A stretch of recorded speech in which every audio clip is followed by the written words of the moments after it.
Meus queridos, nós estamos no 23º domingo do tempo comum, hoje uma liturgia excepcionalmente catecumenal.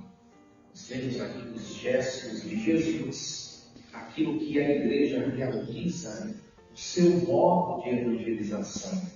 Jesus, para curar esse homem, ele não cura de maneira instante, mas ele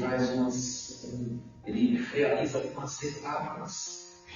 Aqueles que são catequistas, os catequizandos sabem que essas etapas da cura que Jesus realiza são as etapas do itinerário catecumenal, o tomar pela mão e para fora, o querigma, a experiência de Deus, curar o homem representa toda a atuação da catequese e da vida sacramental, o perceber que ele fez bem todas as coisas, a caminhada, a etapa mistagógica.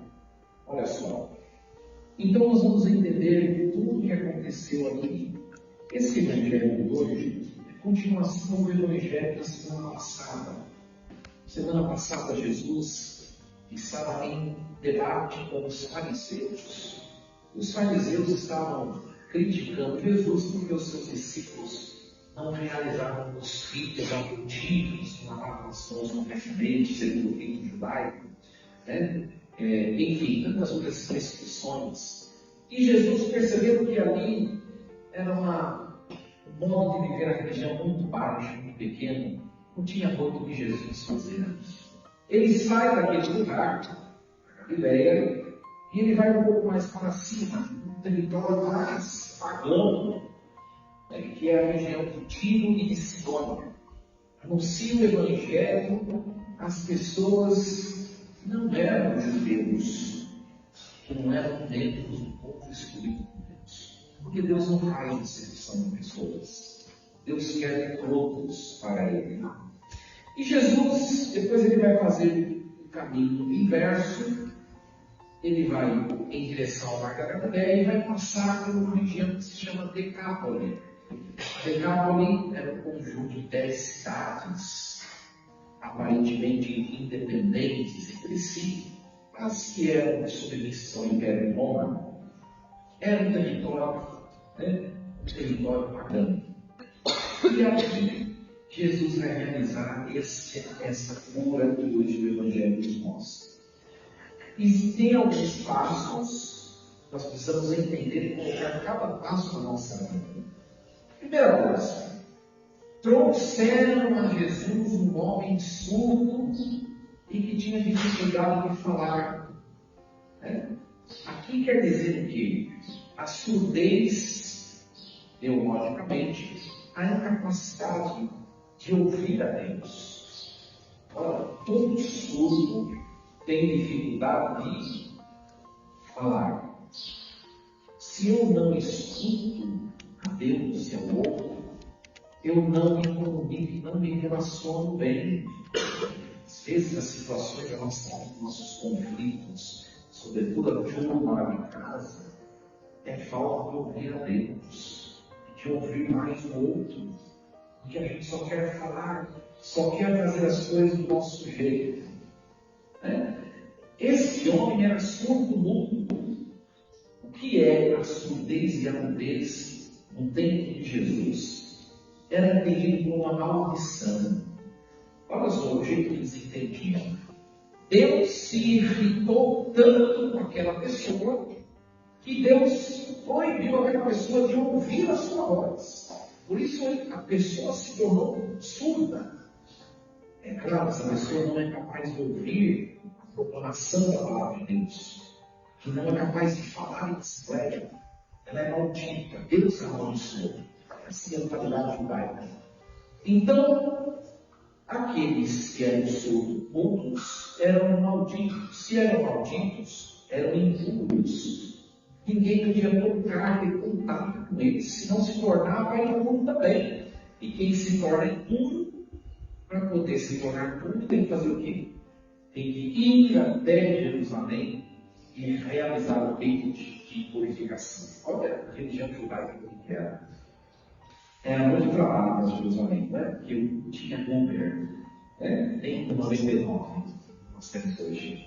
Então é melhor esse estudo nem chegar perto, não quero problema. Era um homem, então, que não tinha relacionamento interpessoal e era um homem que era excluído da sociedade da religião. Imagine você ficar sem falar com ninguém. Você não vai ficar um dia sem falar. Aliás, tem gente que fala até dormindo, tanto que fala. Imagine esse homem, o sofrimento. Era uma realidade desesperante, de sofrimento. E os discípulos de Jesus, é muito importante isso no texto, trouxeram esse homem até Jesus. Esse homem não foi a Jesus por conta própria. Não foi. Aqui uma coisa importante também para nós. Nós convivemos certamente com muita gente que está longe de Deus. Que Deus colocou na nossa frente. Para que nós exercêssemos essa missão dos discípulos. De levar essas pessoas a Jesus. E às vezes o que a gente faz? A gente entra no embate com as pessoas que não conhecem a Deus. A gente critica, a gente entra numa briga, num embate, apontando as pessoas. Isso não é o jeito mais eficaz. O que os discípulos fizeram? Levaram o homem até Jesus. Olha, toda missa nós temos a oportunidade de, primeiramente, levarmos a nós mesmos. Porque, primeiro de tudo, somos nós esses surdos. Nós sabemos o que é o certo, muitas vezes não fazemos. Surdo da palavra de Deus. Os primeiros a serem levados por nós mesmos somos nós. E também as pessoas que nós amamos, que são longe de Deus. As pessoas com quem nós convivemos na nossa família, no nosso trabalho, que são longe de Deus. É dever nosso levar essas pessoas ao altar. O que acontece às vezes no confessionário? As pessoas têm que confessar. Primeiro que as pessoas têm que confessar o pecado da turma lá de casa. Eu tenho que confessar o pecado dela. E depois que ela vem se queixar de alguém de casa, como ela devia estar fazendo penitência e levando essas pessoas a Jesus.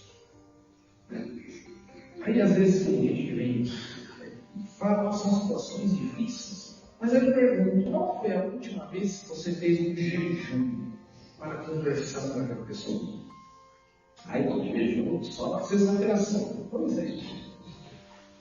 Não reza e reclama muito. Não reza e reclama muito. Levaram esse homem a Jesus. Outra coisa que os discípulos fizeram, isso foi muito bonito, por parte dos discípulos. Só que a segunda parte não foi tanto. Eles pediram a Jesus que impusesse as mãos sobre o surdo. Por quê?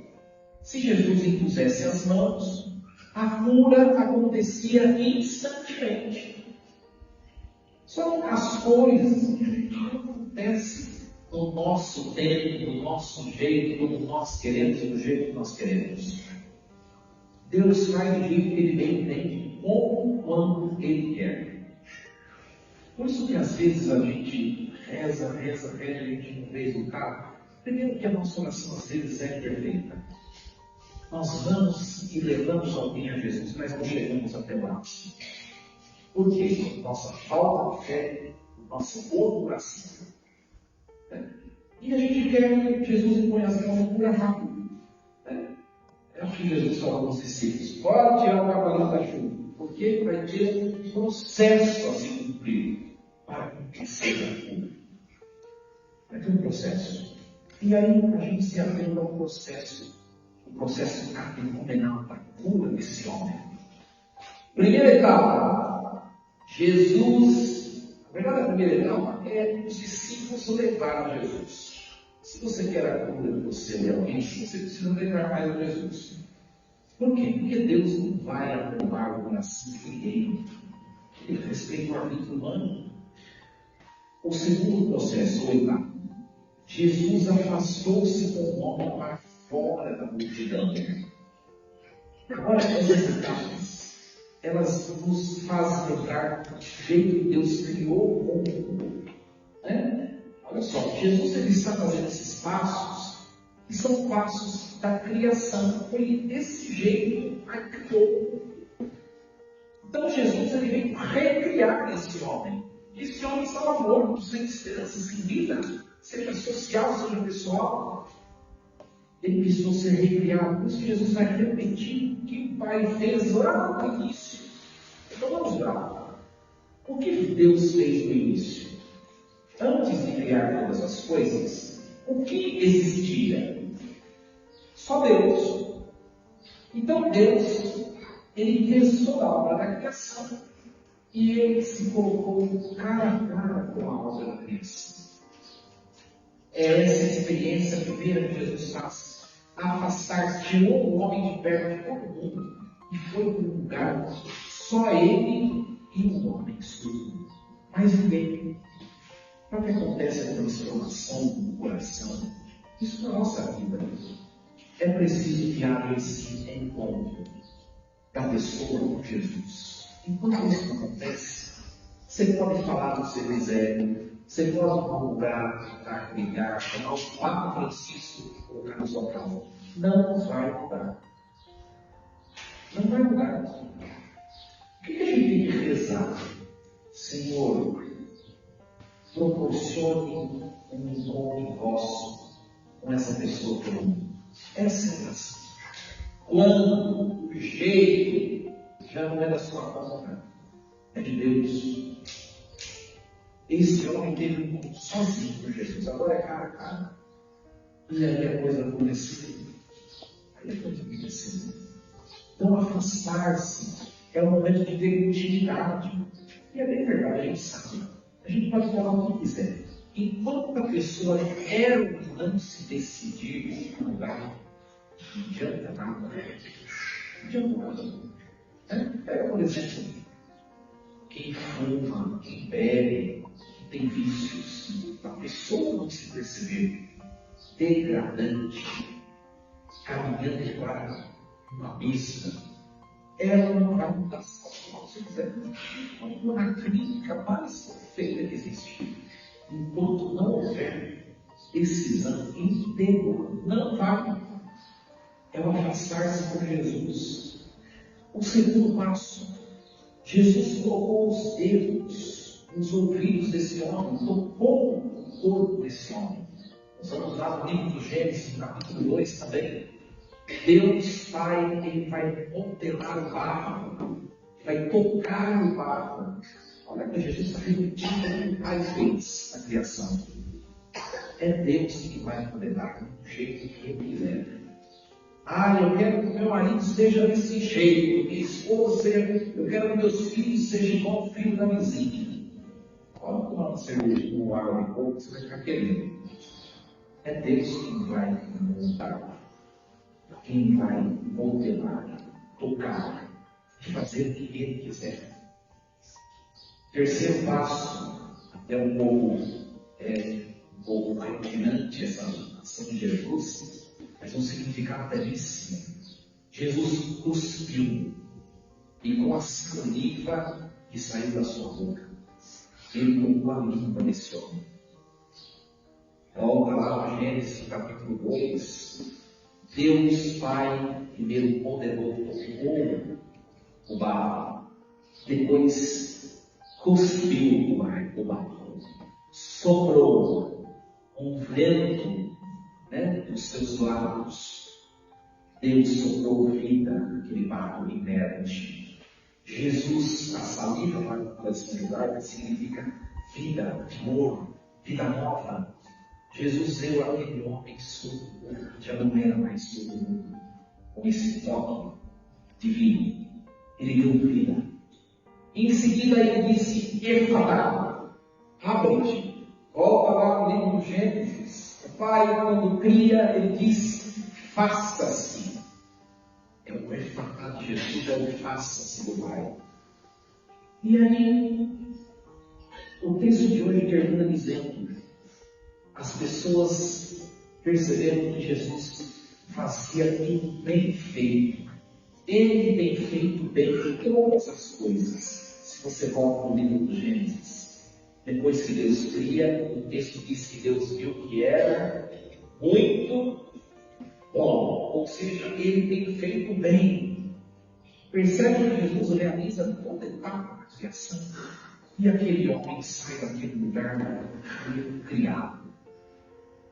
E a gente, a primeira coisa, nós percebemos, primeiro nós, que nós somos esse surdo, que precisamos de vida nova.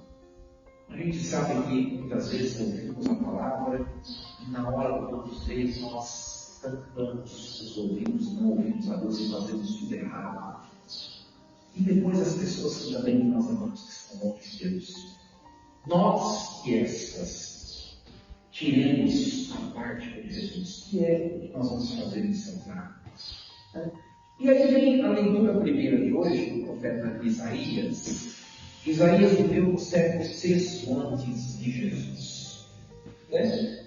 Isaías profetizou ao povo de Judá: ora, ouça Deus, Judá, ouça Deus, volte para Deus, porque não existe vida sem Deus. Volte para Deus. Isaías profetizou, mas não adiantou. E aí colheram uma consequência. O povo foi levado escravo para o exílio na Babilônia e permaneceu escravo 40 anos. Ora, tinha gente que morreu morreu escravo. Mas teve gente que pegou o meio da escravidão. Imagine 40 anos você escravo. Qual vai ser o seu sentimento? Desânimo. Não tem mais gosto de viver. Nós passamos por essas mesmas experiências. Quantas vezes nós já estamos por aqui, cansados? Já cansei, não dá mais, parece que não tem saída, parece que as coisas não vão mudar agora. É esse sentimento. E o profeta vai dizer: dizei às pessoas deprimidas, criai ânimo, não tenhais medo. É a vingança que veio, mas agora é a recompensa que vem. O profeta está dizendo: Deus ele pode demorar, mas ele não falha. Nós precisamos esperar as memórias de Deus. E aí Isaías vai dizer assim: olha, o sinal de quando Deus vier visitar para vocês será esse, serão esses os sinais. Os olhos dos cegos se abrirão, o coxo saltará para o cervo, a língua dos mudos se desatarão. Quando que vai se cumprir essa profecia? No Evangelho do Evangelho em Jesus. Isaías de Jesus está distante 6 séculos. Nossa, como Deus é bem marcado. E você aí pedindo para ele para fazer para amanhã as coisas, vai ficar esperando. Olha, Santa Mônica, que rezou mais de 30 anos pela conversão do seu filho Agostinho, um menino jovem que era entregue para estudar a vida devassa, desordem, e ela rezando. Nós fazemos também muitas intenções. Nós já estamos rezando há mais de 30 anos. Padre, já faz 2 meses, já estou metendo. Então vai ter que esperar 29 anos e 10 meses para você chegar em Santa Mônica. Santa Rita de Cássia rezou o seu marido, e quando terminou a oração, Deus o fez se converter, ele foi morto. Ela nem experimentou a conversão dele. Não sei se ele lembrou bem, mas acho que 18 anos ela ficou rezando por ele. Mas já estamos rezando há 18 anos por alguma conversão, por alguma coisa que é desafiadora para nós. Eu acho que ainda não. Então, força para está muito pouco ainda, tem que chegar em Santa Rita de Cássia. Se ela chegou, nós conseguimos. É isso que o Evangelho de hoje está falando. O importante é não se deixar abater. Quando as coisas começarem a colocar em nossos cansaços, que nós nos refugiemos em Deus e descansemos em Deus. Em Deus. Uma coisa que nos ajuda a não desistir é olhar para os textos e perceber que nós também somos essas coisas que a gente imagina, né? Eu sou. Você não é nada. Você é sono igual aquele que turma lá em casa, não ouve a Deus. Não somos todos iguais. E aí vem a leitura segunda de hoje. São Tiago vai falar a questão da discriminação. Porque às vezes nós nos colocamos num patamar, e quando a gente se coloca num patamar acima, nós discriminamos. Só que nós trazemos em nós alguns defeitos também. Olha o que São Tiago diz. Meus irmãos, a fé que tendes em nosso Senhor Jesus Cristo, não admite acepção de pessoas. Está todo mundo no mesmo barco. Imagine que na vossa reunião entre uma pessoa com anel de ouro, bem vestida, e entre também um pobre com a roupa surrada. Nós dedicamos atenção ao que está bem vestido. Venha, senta-te aqui, fica à vontade. E ao pobre nós dizemos: assenta-te aí, ou fica de pé, ou sente-se no chão. E São Tiago vai falar: vocês estão fazendo diferença às pessoas, porque todos são iguais. Isso a gente colocando na vida da gente, parar de apontar os outros na questão da moral, na questão da vivência do Evangelho. Pode ser que a pessoa que esteja lá longe de Deus entre primeiro no reino de Deus do que nós. Isso é sério. Sexta-feira foi celebrado na comunidade São Vicente, primeira sexta do mês, e eu disse assim: se a gente gasta muito tempo julgando o outro, a gente pode acontecer o quê? Eu perder a atenção em mim mesmo e eu ficar para trás. Cuidado, não julgue. Cada um tem o seu tempo e o seu modo. É só olhar a igreja. A igreja. Quem convive muito na igreja sabe quem é mais santo do que eu, quem dá mais testemunho de Deus do que eu. E a gente sabe também quem está um pouquinho mais aquém do que eu. Nós temos. Pare de olhar o que está aquém e olhe o que está acima para que você também consiga chegar lá. É isso que hoje a liturgia nos convida, a nos pegarmos a Jesus e a Deus que nós amamos. E aí, para acabar, o Evangelho termina dizendo que Jesus pediu que não contasse nada a ninguém. O Evangelho de Marcos, que nós de Bíblia, todos os milagres que Jesus realiza aí fica só entre nós. Segredo, era um segredo messiânico. Mas quanto mais Jesus pedia, mais o povo espalhava. E por que Jesus pedia isso? Porque as pessoas não estavam preparadas para entender o significado do milagre. Às vezes nem nós. Deus coloca uma situação, umas pessoas na nossa vida para testar a nossa santidade, porque a gente enxerga aquilo como mal, não entende. Por isso que Jesus pede: não conta para ninguém, tem gente que não vai entender a cura. E é bem verdade que não vão entender. Muita gente vai procurar Jesus pensando que ele era um curandeiro. E não era esse o objetivo. Então, o Evangelho, a liturgia de hoje nos ajude. Ele quer tirar as solidez e nos fazer nos relacionar bem. Olha, eu tenho que dizer o seguinte: o coração, aliás, a boca fala aquilo que o coração está cheio. O nosso falar, que também representa o nosso agir, mostra o quanto nós ouvimos a Deus ou não. Então, reflitamos: como eu tenho sido para o próximo, para mim mesmo, para Deus? Isso vai dizer quando eu tenho ouvido a Deus. Talvez precisamos ouvir mais. Que Deus nos ajude. Assim seja.